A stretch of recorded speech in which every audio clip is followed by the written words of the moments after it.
안녕하세요. 오늘은 비트코인 빗썸 사태. 최근에 엄청나게 큰 이슈가 나왔죠. 뉴스에도 나오고, 빗썸 대표이사님이 국회 청문회도 나오고, 엄청 널리 알려졌더라고요. 근데 이렇게 널리 알려지는 것들은 단순한 이슈가 아니에요. 왜냐하면 부자는 10%, 대중들은 90%라고 했을 때 어떤 정보가 퍼지게 되면 10명 중에 9명이 모여서 자기들끼리 엄청 얘기하죠. 이번 빗썸 사태도 마찬가지고요. 그렇게 다수가 맞는 말이라고 하니까 그게 상식이 된 정보들이 되게 많아요. 그런데 알고 보면 그 대중들이 만들어낸 상식이 틀린 경우가 되게 많더라고요. 여러분들, 세상이 자본주의인 거 다들 아시죠?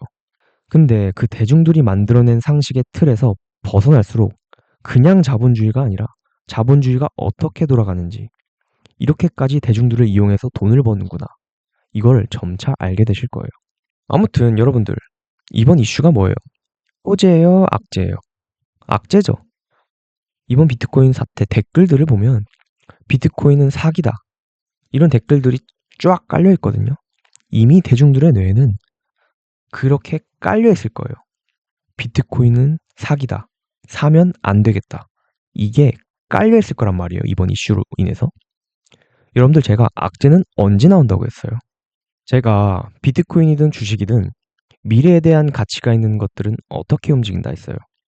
이렇게 쫙 악재가 터지면서 개미들 팔게 만들고, 아직 안 판 개미들 오랜 기간 동안 스트레스 받게 만들고, 흔들다가 티켓 다 뺏어버리고 날아간다고 했죠. 그리고 제가 항상 하는 얘기가 뭐예요? 뭐든지 구체적으로 들어갈 필요가 없다. 우리는 거창한 미래를 상상할 필요가 없고 그냥 누구나 할 줄 아는 상상만 하면 된다라고 제가 말씀드렸잖아요. 비트코인 가격을 보게 되면 이렇게 쫙 올라왔단 말이에요, 지금까지. 그 이유가 미래에 대한 가치가 있기 때문에 올라올 수 있었던 거예요. 가치가 있으니까 누군가 돈을 써서 올린 거예요. 최근에 악재가 터졌죠. 이 악재는요, 모든 구간에 다 있었어요. 악재는. 여러분들도 알다시피 워렌 버핏이 비트코인은 사기다, 비트코인은 사면 안 된다, 이런 발언을 한 적이 있죠. 근데 아마 제가 듣기로 비트코인 사도 된다, 이렇게 말을 바꾼 그런 이슈가 있었거든요. 근데 그게 진짜인지 가짜인지 저는 그렇게 저한테 의미가 없어요. 이런 거에 흔들리면 안 돼요. 모든 구간에서 악재랑 호재는 다 있었어요. 이런 거에 흔들릴 게 아니라 그냥 우리가 상상해 봤을 때 그 미래에 대한 가치가 있고, 또 그 예측대로 돈이 움직이고 있냐, 이것만 보면 된다라고 제가 말씀드렸잖아요. 그냥 우린 돈만 따라가면 된다. 우리가 구체적으로 공부해서 뭐 비트코인 전문가가 될 거예요? 아니면 비트코인 가격을 직접 좌지우지할 거예요? 아니잖아요. 지금부터 이 디지털 자산에 대한 제 개인적인 의견을 한번 말씀드려 볼게요.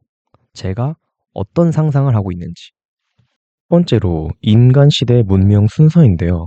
우리는 농업 시대, 산업 시대, 정보화 시대, 그리고 AI 시대. 우린 지금 AI 시대 초입부에 들어와 있는 상태예요.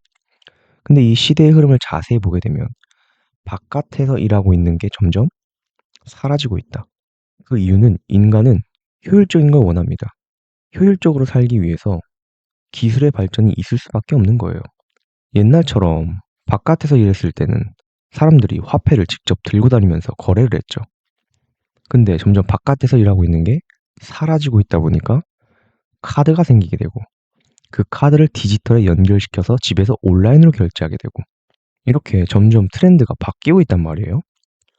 이제 다가올 AI 시대에는 비트코인, 스테이블 코인, 이렇게 디지털 자산이 필수라고 합니다.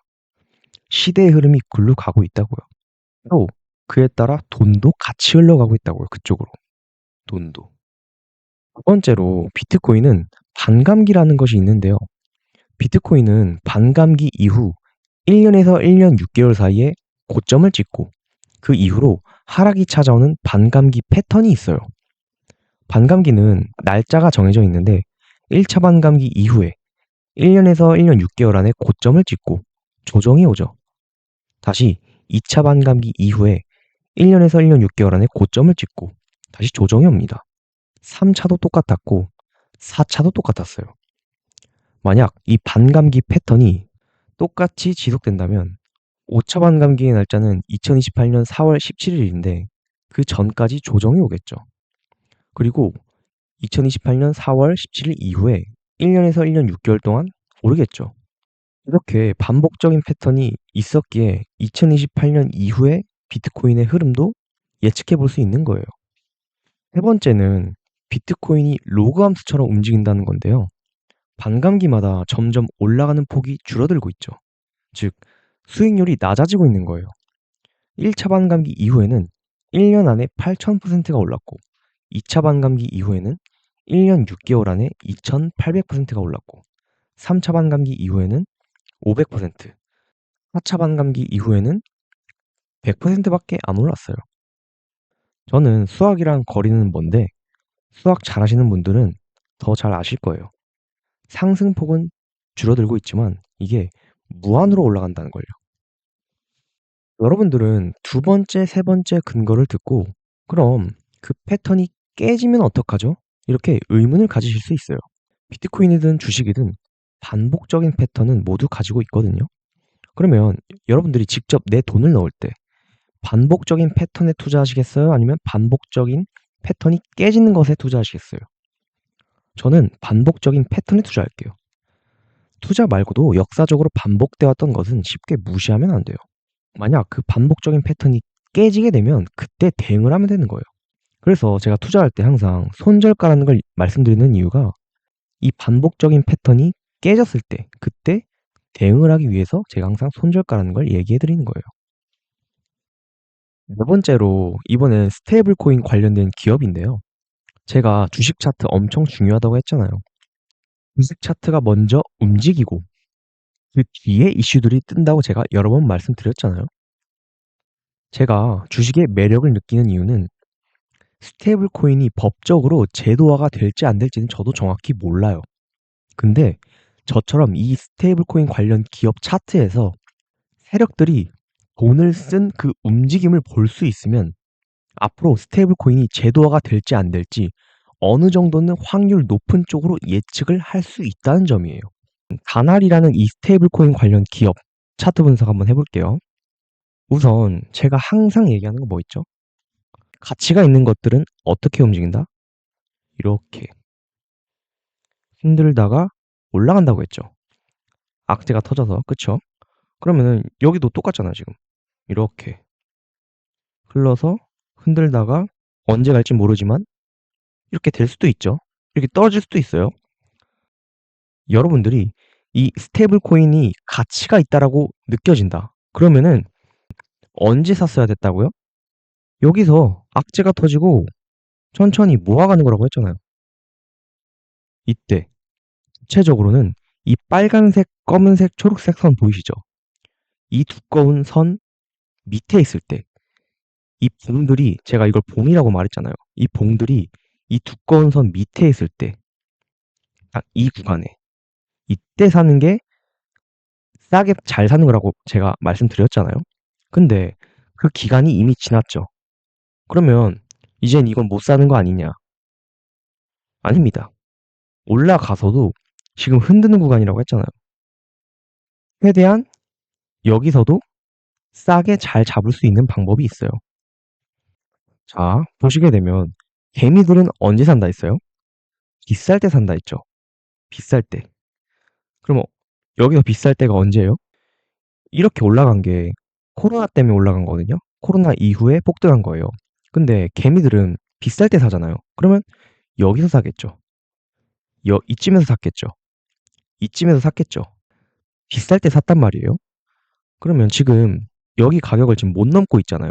그 이유가 이 정도 가격쯤에서 산 개미들이 본전이 오니까 그 매도 물량이 나오는 거예요. 그 매도 물량 때문에 여기서 주가가 한 번에 못 가는 거예요. 개미들의 손절 물량이 나오니까. 그걸 매물대라고 하거든요. 그 개미들이 만들어낸 그 매물대를 뚫으려면은 세력들도 여기서 많은 돈을 써야 돼요. 그 개미들이 여기서 팔려고 하는 그 물량들을 사서 올려버리려면 돈을 많이 써야 될 거 아니에요? 그럼 그 기간이 오래 걸릴 수가 있다는 거예요. 매물대가 많을수록. 그러면 지금 여기 매물대가 있다 했죠? 그리고 지금 여기 매물대, 여기가 1차라고 해볼게요. 그럼 지금 1차 매물대 소화 중이라고 표현하는 거예요.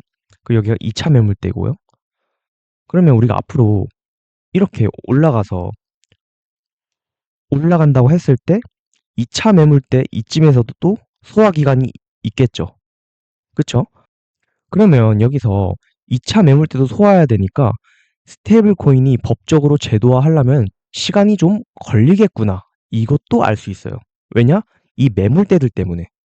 이 매물대가 있으니까 법적으로 제도화가 되는 거는 시간이 오래 걸릴 수 있구나. 이것도 우리가 차트에서 파악할 수 있다는 거예요. 그러면 구체적으로 이렇게 흔드는 구간에서 최대한 싸게 살려면은 지금 이 구간을 자세히 봐야 된다고 제가 말씀드렸잖아요. 그럼 이 구간을 자세히 보게 되면 제가 상한가가 뜬 거는 돈이 들어올 수 있는 근거가 될 수 있다고 제가 말씀드렸잖아요. 근데 상한가가 연속으로 2번이나 터졌어요. 그리고 상한가뿐만이 아니라 이 차트에서 세력들이 돈을 쓴 그 근거는 여러 가지가 있어요. 제가 가치가 있는 것들은 이 두꺼운 선, 빨간색, 검은색, 초록색 선 밑에서 사야 된다고 제가 말씀드렸잖아요. 근데 이 두꺼운 선 밑에 있을 때는 저평가되어 있다는 뜻이에요. 이 기업이.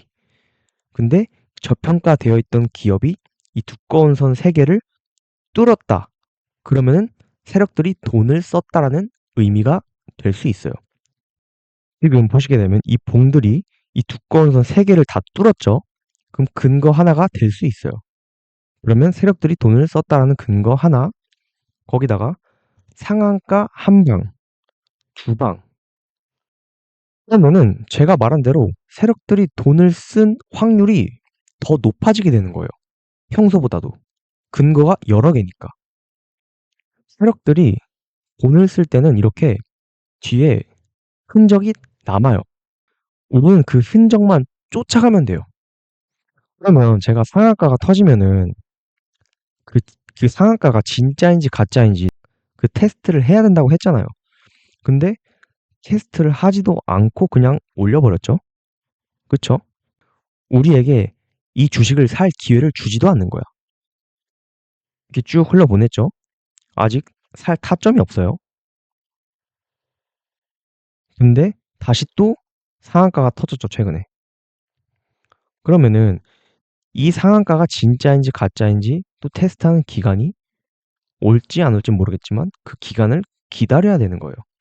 그러면 이 상한가 터지는 제가 시작 가격 이거 지켜줘야 된다고 제가 말씀드렸잖아요. 그럼 이 가격 부근에 오면은 매수 타점이 오는 거예요. 이 시작 가격 부근으로 오면. 이렇게 이미 저평가에서 출발한 기업도 이렇게 타점을 잘 잡으면은 최대한 싸게 잘 잡을 수 있다라는 거예요. 이렇게 4가지의 이유로 제가 이 디지털 자산에 대한 제 개인적인 생각을 말해봤는데요. 이렇게 실제로 차트에서 돈을 쓴 그 움직임이 보이니까 저는 그 첫 번째, 두 번째, 세 번째, 네 번째 근거 중에 전 네 번째를 가장 신뢰하는 사람이에요. 차트에서 실제로 돈을 썼으니까 우리는 그 돈의 움직임을 따라간다. 제가 항상 이거 추구하잖아요. 그래서 스테이블 코인 관련된 어떤 이슈를 보려면은 이 다날이라는 기업의 차트를 보시면은 진짜 스테이블 코인이 법적으로 제도화가 되나? 이거를 확인할 수 있어요. 여기서 돈을 쓴 흔적이 앞으로 더 보이면. 저는 앞으로 이렇게 대중들에게 널리 알려지는 중요한 이슈가 뜰 때마다 이렇게 개인적인 생각을 영상으로 올릴 거예요. 결국 제가 이런 이슈들 뜰 때마다 항상 얘기하는 게 뭐예요? 저는 여러분들한테 제 개인적인 의견을 그대로 똑같이 따라하라고 말하지 않아요, 절대.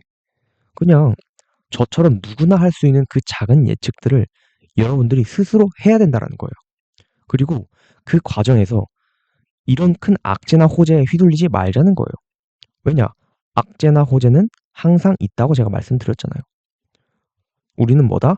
스스로 미래에 대해 예측하고 그리고 그 예측대로 돈이 흘러가고 있는지 관련된 기업의 주식의 가격이 오르고 있는지 세력들이 돈을 쓰고 있는지 우린 그 돈의 흐름을 쫓아가자고요. 너무 여러 번 똑같은 말 하는 거 아니냐. 영상마다 항상 똑같은 얘기하냐. 이러실 수 있어요. 근데 여러 번 말해도 흔들리는 게 미디어나 뉴스에 너무 자극적으로 정보들이 넘쳐나요. 저도 초반에는 이거를 납득하는데 되게 오래 걸렸어요. 왜냐하면 다수들은 다 그렇다고 말하는데 나도 똑같이 그렇게 생각해야 되나? 이렇게 의구심이 들었거든요. 근데 이런 생각을 여러 번 해보니까 결국에는 투자 세계에서는 대중들은 틀리고 주식 차트에서 돈의 움직임이 정답이더라고요. 여러분들도 들어보셨을 거예요. 돈은 거짓말을 하지 않는다. 이게 투자에서는 진짜 맞는 말이더라고요. 그리고 우리가 악재나 호재에 절대 휘둘리면 안 되는 이유가 이 디지털 자산을 예로 들게요. 화폐를 썼을 때 이득이 되는 A 부자 집단이 있고 이 디지털 자산을 썼을 때 수익을 보는 이 B라는 부자 집단이 있다고 해볼게요. 그럼 우리는 원래는 이쪽이었죠. 근데 이 B라는 부자 집단이 돈을 모아서 이 디지털 자산 사업을 추진한단 말이에요. 그러면은 이렇게 스테이블 코인의 가치가 이렇게 올라가고 있다고 가정을 했을 때 이 B라는 부자 집단 당연히 이걸로 올리려고 어떻게든 호재를 터뜨리겠죠. 근데 이 화폐를 썼을 때 이득이 되는 그 A 부자 집단은 당연히 악재를 터뜨리겠죠. 이 B 부자들이 사업하는 거 망치게 하려고.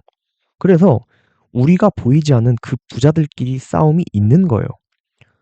그러니까 이 악재나 호재에 휘둘릴 이유가 없다고요. 그냥 제가 말하는 게 뭐예요?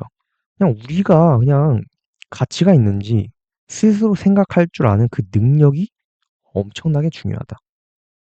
이 통찰력도 여러분들 하다 보면 늘어나요. 내가 보는 눈이 없다. 나는 다 틀린다. 이런 사람들도 이렇게 하나하나 예측을 하고 실패해보고 틀려보고 이렇게 반복하다 보면 어느 순간 그 통찰력이 늘어나요. 뭐 지인들이 추천해주는 종목들 살 필요 없고 내가 스스로 직접 투자하게 될 수 있는 그 능력이 생기게 되는 거예요. 그 힘이 어마어마해요. 우린 평생 노동 수익만 벌고 살 거 아니잖아요. 요새 힘들잖아요. 이 투자 수익이 현대 시대에는 반드시 필요하다. 오늘 영상은 여기까지였습니다. 감사합니다.